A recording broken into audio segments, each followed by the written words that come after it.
محترم وطنوالو، نن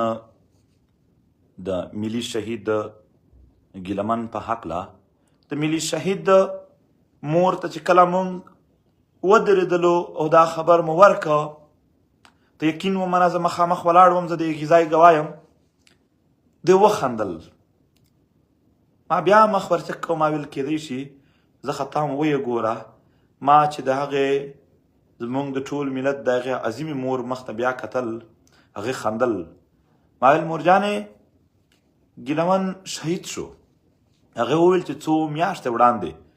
د یو ویډیو کې ما ستا ته او ګیلمن را سره نستې، ما دا واده د ملت سره کړې وه چې ما خپل زوی ستاسو د ښه ژوند دپاره بخلی دی. نن د وطن یو مور خپله واده وفا کړې ده، خپله واده یې پوره کړې ده، یو مور خوشحاله ده. نن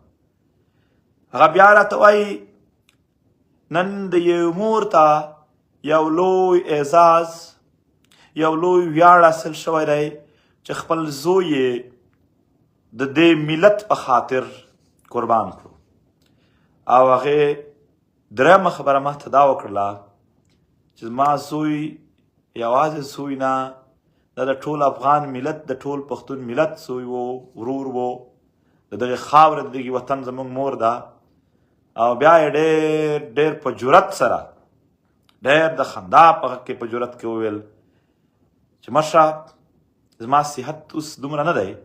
خو هر چېرته چې وي هم زه هم تیاره یم. هېڅکله خپله خاوره باندې غلامي منلو ته موږ تیار نه یو. موږ ټول زه هم هر ډول قرباني کوم، خو دا ملت به نور غلام، نور د بل د پنجو لاندې یو ذلیل ژوند ته موږ پرې نږدو. دا هغه ډاډ دی چې پښتون یې کله هم د تاریخ په اوږدو کې پښتنې مند یې دې صفت ته رارسېدلی دي. بیا یقینا دا قام، دا ملت یو لوی تاریخ هم جوړ کړی دی په هغو وختونو کې. محترم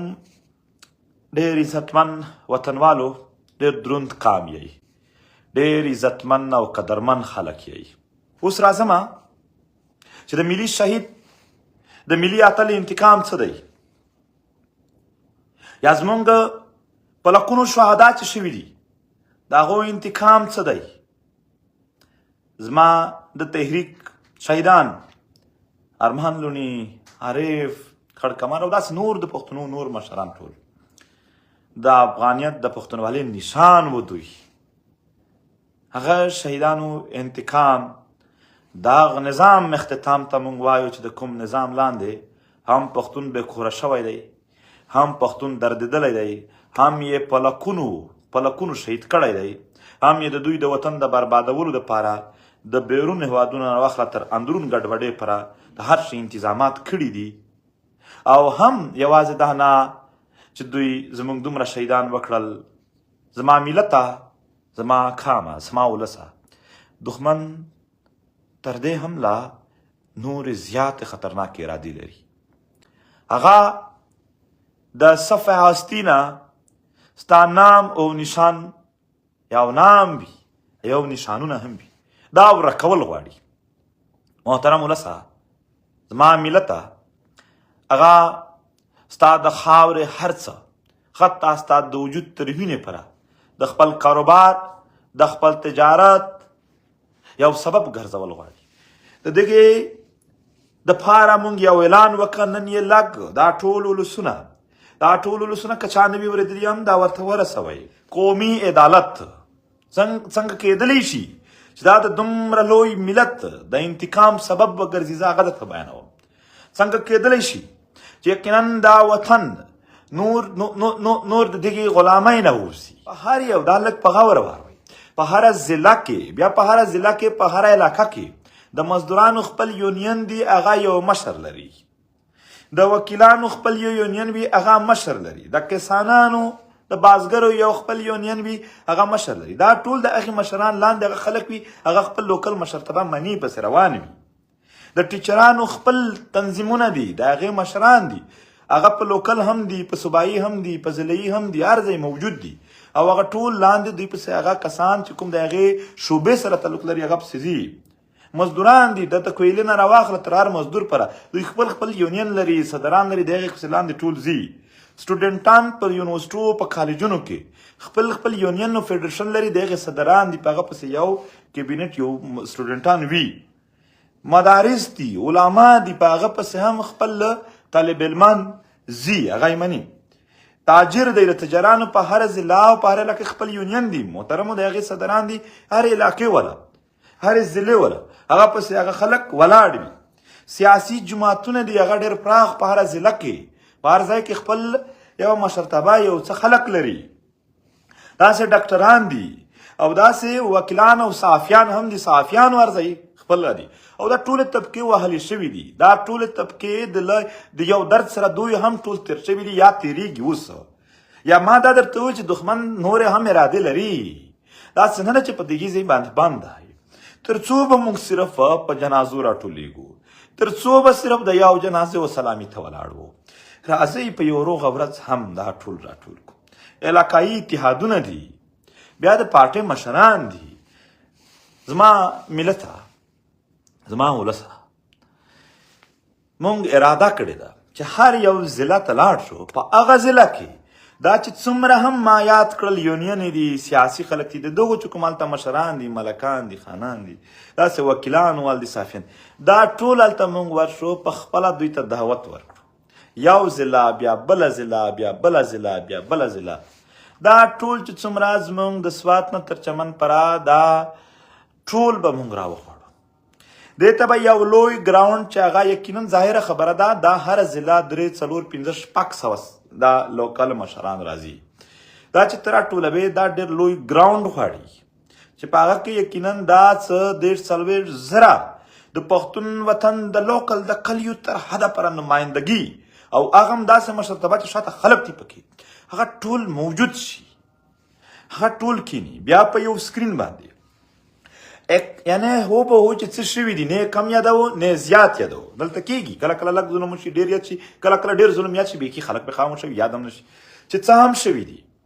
څومره ظلمونه شوي دي هغه د هرې طبقې سره شوي دي د هرې پارټۍ سره شوي دي د هغو لوی لوی مشرانو شهیدانو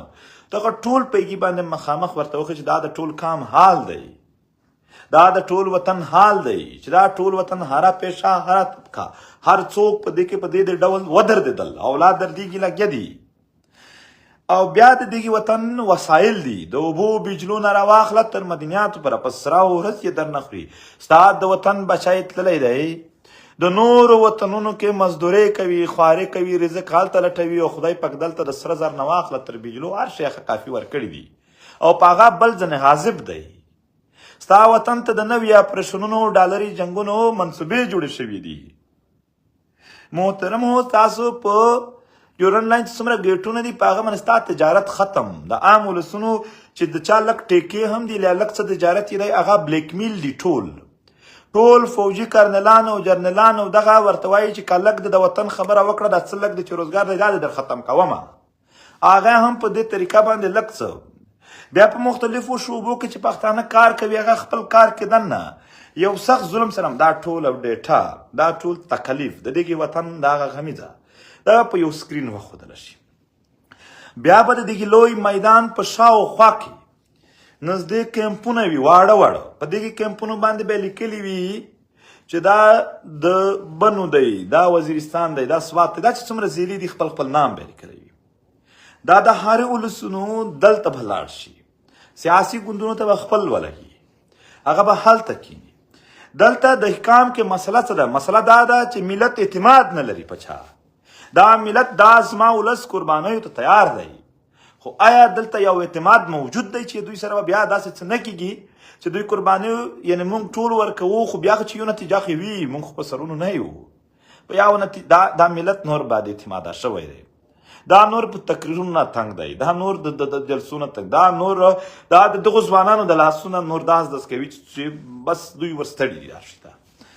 محترم ولسه چې کله دغه دا کینی دلته به مونږ یو سکرین باندې بیا به دوی خپل کیمپونو ته لاړ شي هلته به دا ټول نماینده خلک اصول به دا وي چې د اکثریت په رایه باندې هره فیصله هلته وشوه هغه به دوی ومني بیا به یو کس ټاکي چې هغه ځکه هم چې دا ټول خو خبره نه شي کړلی دلته بس خو یو کس هغه زمونږ په خوښه نه، هغه به د ولسونو په خوښه وي او هغه به خپله خوښه خبره نه کوي، همالته د دوی په کیمپ کې په مشاورت څه فیصله شي هغه به کوي. خو بیا به ورسره هلته پیږي کیمپ کې هغه سړی په قرآن شریف داسې قسم ورته خوري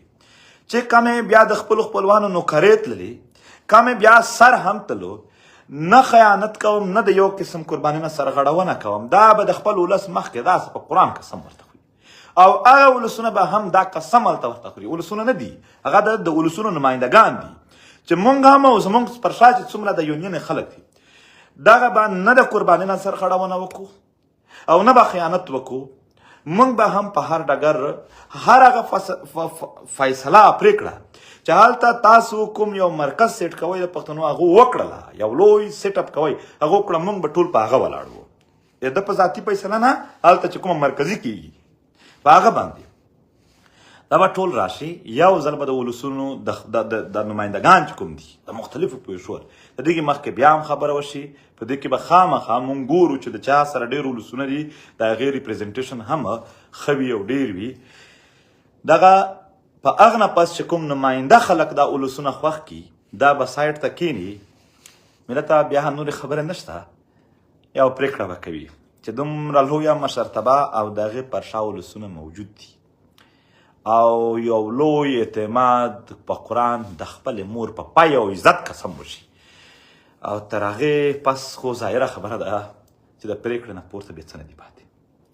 د دې دپاره مونږ یقینا ټولو ته دعوت هم ورکوو،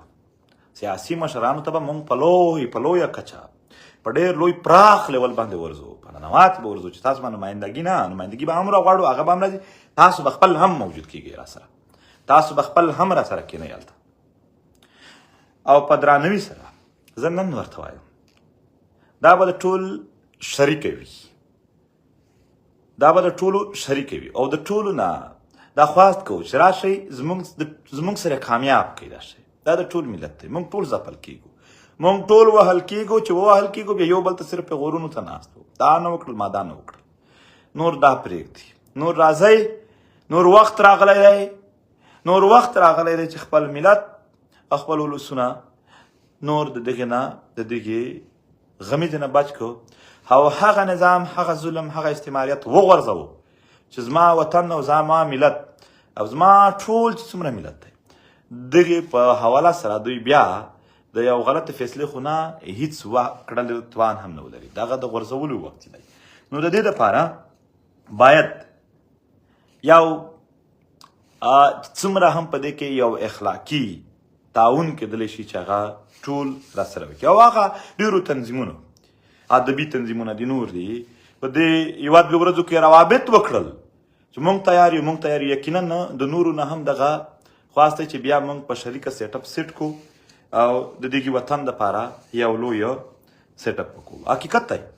چې دلته کله غونډه وشي بیا به په بهر وطن کې هم او هر چېرته چې پښتون افغان دی په هغه ځای کې به هم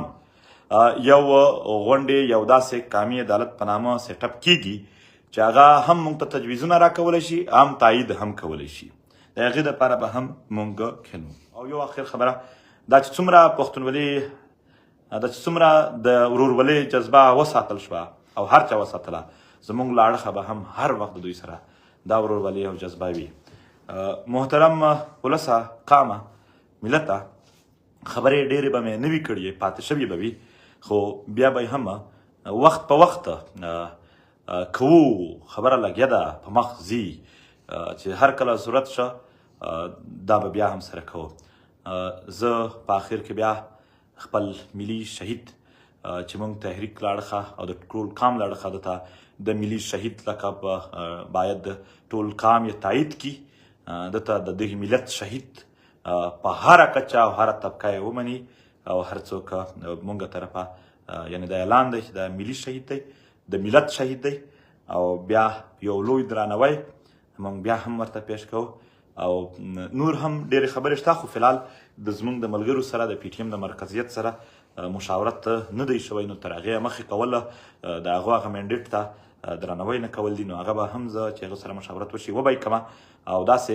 دا چې کوم د پرېکړې د 11 اکتوبر د یوه ورځ نه ده، د 11 اکتوبر نه به ورځې شروع وي چې تر څو پرېکړه ته، تر څو فیصله ته کیسه نه وي رسېدلې، تر هغه دې ځل موږ نه پاسو موږ به ناست و اعلامیې نه جاري کوو خلک به وایي جرګې ډېرې شوي دي نتیجه نه ورکوي نه نه نه دا داسې نه ده